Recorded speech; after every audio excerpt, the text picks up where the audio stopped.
Hi viewers, இது உங்க Vijaya ரசிகந்தா channel.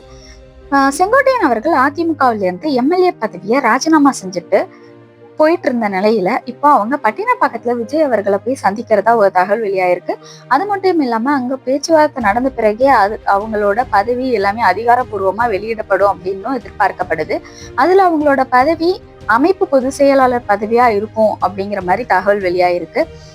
ஏன்னா அவங்க ஒரு 50 ஆண்டு காலமாவே எம்ஜிஆர் அவர்கள் காலத்திலிருந்தே இவங்க அரசியல்ல இருக்கிறதால, அவங்க கூட இருக்கிறதால இவங்களுக்கு அரசியல் ஹிஸ்டரி, அதாவது அரசியல் நாலேஜ் நல்லாவே இருக்குங்கிறதாலையும் அவங்களுக்கு அந்த ஒரு பதவி சூட்டபிளா இருக்கும். இந்த பதவி இவங்களுக்கு கொடுக்கறதால தாவேகாவுக்கும் ஒரு நல்ல கட்டமைப்பு அமையும் அப்படிங்கிற மாதிரி கருத்தில் கொண்டு இந்த பதவி அவங்களுக்கு கொடுத்துருக்காங்க அப்படிங்கிற நியூஸ் வெளியாயிருக்கு.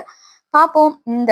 இவங்க 2 பேரோட சந்திப்புக்கு அப்புறம் எல்லாமே அபிஷியலா வெளியிடுவாங்க நியூஸை.